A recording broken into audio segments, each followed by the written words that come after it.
이번 11라운드를 뜨겁게 달궜던 경기죠. 서울과 대구 안의 경기입니다. 우선 한 줄평 바로 가죠. 찬양하라 주맨. 23,394명. 이번 시즌 FC 서울의 최다 관중수입니다. 지난 21일 날 있었던 인천전에도 17,000명이 왔었는데 그 숫자를 훌쩍 뛰어넘은 수치죠. 그때 인천전 0대0. 솔직히 너무 재미없었어요. 선수들도 그 경기 이후에 실제로 그 경기력에 대한 고민이 서로 많았다고 해요. 관중도 많았는데 0대0이라. 그런데 이번 경기에서 그 고민이 모두 해결됐습니다. 먼저 서울의 전술입니다. 서울 익숙한 352 아니 532를 들고 경기를 시작했죠. 특이한 점은 고요한이 경고노조로 빠졌는데 공격형 미드필드 그 자리에 오스마르가 전진 배치됐다는 점이죠. 정현철을 그대로 수비형에 두고 알리바예프와 오스마르가 배치됐었는데 경기를 이겼기 때문에 당장 크게 드러나진 않았을 것 같아요. 그런데 오스마르를 전진 배치했을 때는 제 생각에는 서울에 지공할 때 굉장히 좀 단조로워집니다. 왜냐하면 정현철이 수비형에서 공을 딱 전진시키면 공격형 미들들은 높은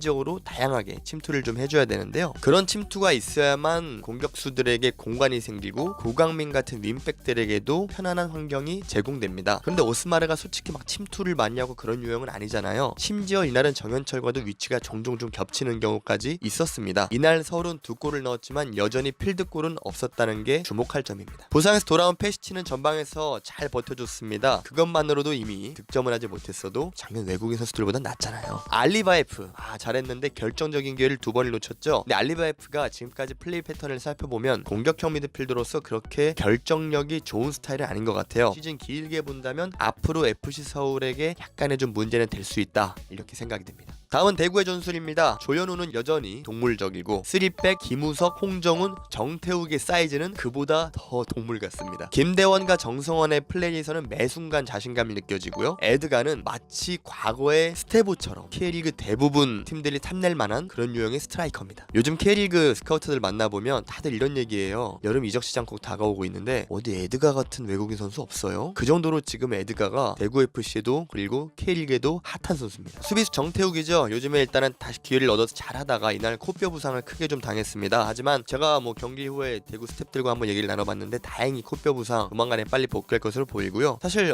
축구 선수들에게 코뼈 부상은 그렇게까지 회복이 오래 걸리는 부상은 아닙니다. 저는 개인적으로 정태욱 선수를 굉장히 높게 평가합니다. 20세 월드컵 시절에 이 선수가 보였던 활약 때문에 당시 해외 구단에서 정태욱에 대한 관심이 굉장히 많았었거든요. 솔직히 아시아 피지컬 수준이 아니잖아요. 그 키에 그 스피드에 충분히 더 큰 무대로 나갈 가능성이 있는 선수입니다. 또 한 명 대구 수비진에서 굉장히 눈여겨보고 있는 선수가 하나 있는데 바로 득점을 기록했던 김우석입니다. 피지컬이 좋고 발밑 기술이 아주 우수한 편입니다. 곧 있으면 이제 만으로 23살이 되는 젊은 선수인데 무엇보다 이 선수들끼리 있을 때 인정을 하는 유형의 선수예요. 그게 굉장히 높은 평가인 거 잘 알고 계시죠? 김우석도 제가 보기에는 리그에서 잘 성장하면 언젠가는 대표팀에 왔다 갔다 할 수 있는 선수가 될 것 같습니다. 그런데 대구가 대구다우려면 누가 있어야죠? 그렇죠. 세징야가 있어야죠. 세징야도 햄스트링 부상 이후에 보름 만에 후반전 필드를 밟았는데 아쉽게도 이 부상 여파가 아직은 남아서 좋았을 때만큼의 폭발력은 보이지 못했습니다. 이 마지막 순간에 아쉬운 장면이 있었죠. 근데 유상훈 골키퍼를 넘지 못했었네요. 대구 리그 5경기 만에 실점했지만 필드 실점은 아니니까 괜찮습니다. 일단은 그런 부분에서 위안을 좀 삼을 수 있겠고요. 대구 괜찮아. 골키퍼 얘기 한번 해보죠. 유상훈과 조현우. 유상훈이 전반전에 조금은 불안했었는데 후반전에 결정적인 세이브로 팀 승리를 견인했습니다. 전반전에 했던 실수를 빨리 잊어버리고 후반전에 경기력을 회복하는 것도 굉장히 중요한 능력인데요. 이것이야말로 우리가 축구 경기에서 말하는 정신력입니다. 그리고 짧게 하죠. 조현우 2실점했지만 명불허전 잘했어요. 이 선수 얘기를 안 할 수 없습니다. 이날의 주인공 주맨 막주영이죠. 이날 프리킥 2방으로 경기를 끝냈습니다. 한 골 한 도움 모두 프리킥에서 비롯됐는데요. 경기 중에 발생한 4-5차례의 프리킥이 있었는데 이날은